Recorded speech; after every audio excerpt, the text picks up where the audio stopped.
Boy drowns in old well. New theory for TWA explosion. And some sizzling video games. This is News Now.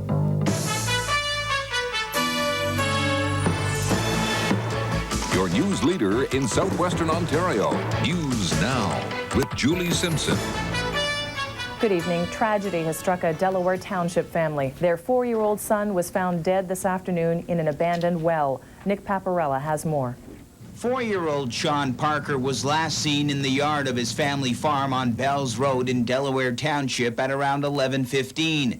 About an hour and a half later, his mother called police and said he was missing.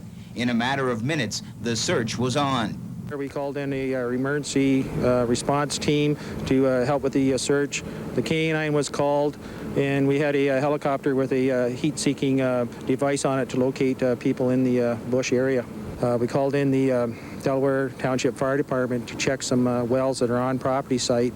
Then at 3:40, Sean's body was found in an abandoned well on the property. Police say at this point, investigators and Sean's parents don't know if the abandoned well was covered or not.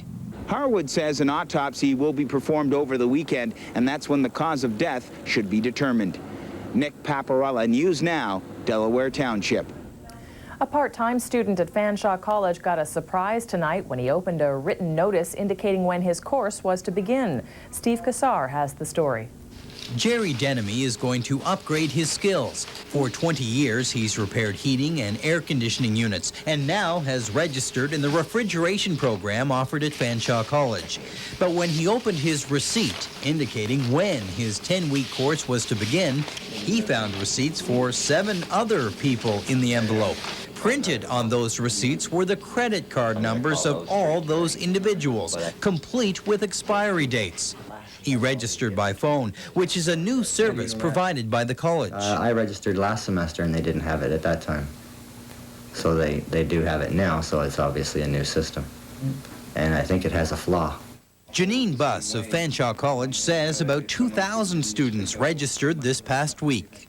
Well, I assume that somebody was just trying to get them in the mail far too quickly. We have a lot of volume, and we try to get them out as quickly as we can to people as a service to them so they know where their room is and so on.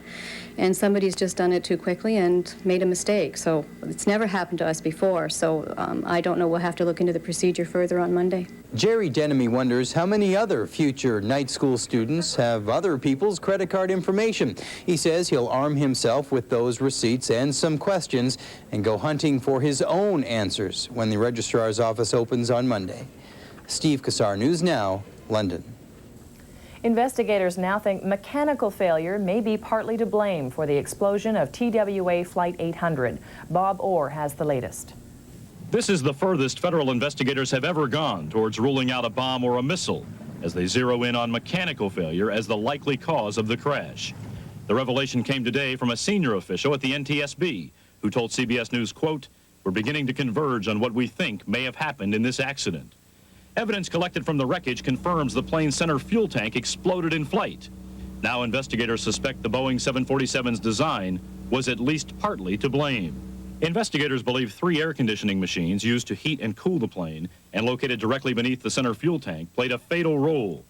The air conditioners ran for 2 hours while TWA 800 sat on the JFK tarmac in New York, all the time radiating intense heat under the nearly empty fuel tank. Investigators say that superheated the fuel vapors inside, creating an explosive cloud in the belly of the plane as it took off and climbed over Long Island. At 13,700 feet, something then ignited the blast that fractured the jetliner. Officials have not yet identified the ignition source, and electric pumps and fuel gauges from the center tank, which could have produced a spark, show no signs of failure.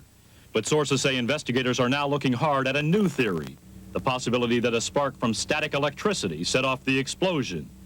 Experts say fuel moving through pipes inside the fuel tanks can create a buildup of static electricity. That's not normally a problem, but if a pipe cracked or a seal failed, the static may have discharged as a spark